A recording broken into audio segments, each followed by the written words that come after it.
Hi guys, welcome back to my channel. I'm sure you have watched my previous video where I have explained how to conduct an offline workshop from start to finish. If not, make sure you watch that before this video.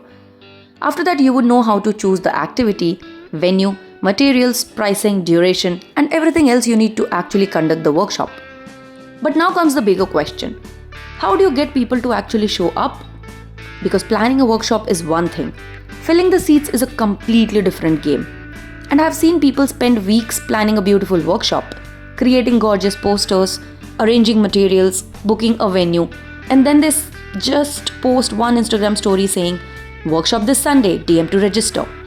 And then they wait.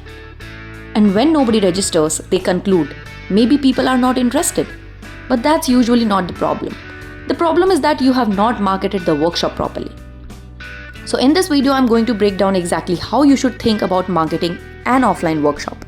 And because there's too much to cover, this would be divided into two videos. So make sure you subscribe to the channel so that you do not miss the part 2. In this part, we'll talk about the strategy behind your workshop marketing. And in part 2, I'll show you exactly what to post, where to promote it, how to create urgency, and how to follow up with people who show interest. Step 1 is to know who your workshop is for. Don't say this is a workshop for everyone. It's a very difficult thing to market something when you are speaking to everyone. Instead, get specific. Is it for beginners, children, couples, women looking for a weekend activity, corporate teams, art enthusiasts, parents and kids? Once you know your audience, your entire marketing becomes easier because you know what kind of content to create and, more importantly, what reason to give them to attend. Second point is to understand why they would pay for it. This is where most workshop creators go wrong. You might think you are selling a 2-hour painting workshop, but your customer might actually be buying a fun weekend experience, time with their partner, a chance to try something new, a creative break from work, a social experience, or simply the satisfaction of making something with their own hands. So don't just market the activity, market the experience. Instead of saying 2 hours acrylic painting workshop, try spend your Sunday creating something beautiful, even you have if never painted before. That's a much stronger message. Create a clear offer. Before you start posting, make sure you can answer these questions. What is this workshop? Who is it for? What will they create or learn? What's included? When and where is it happening? How much does it cost? And how do they register? Don't make people DM you 5 times to get basic information. Make it easy for someone to understand the workshop and make a decision. Give them a reason to choose you. There are probably other workshops happening in your city. So ask yourself, why should someone attend mine?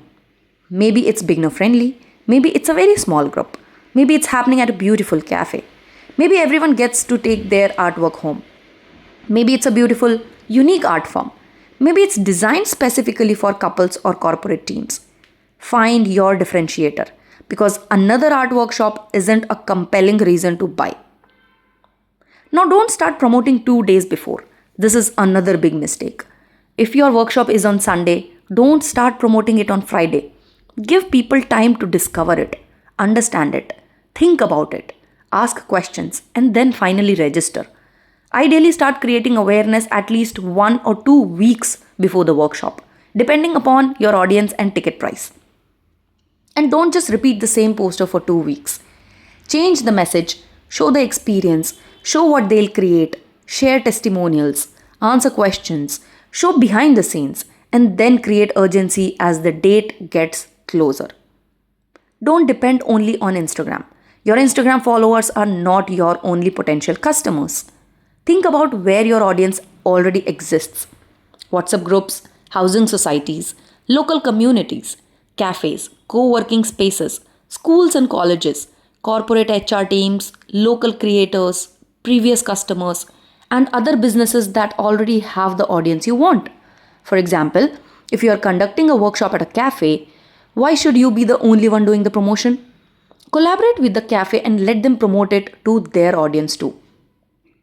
Build a database, not just one-time event. This is something I really recommend. Don't let your workshop end with the workshop. Collect the contact details of people who are genuinely interested. Your previous attendees can become your easiest customers for the next workshop. Imagine conducting your first workshop with 10 people.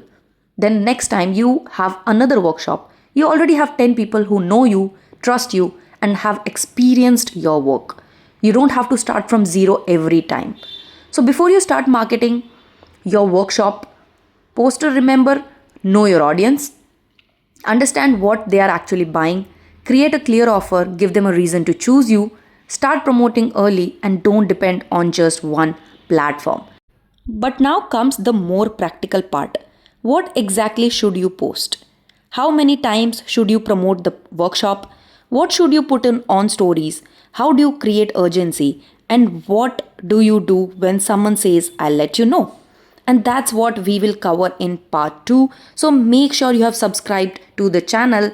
And if you have any questions, drop them in the comments and I would be happy to help. Bye. See you in the next video.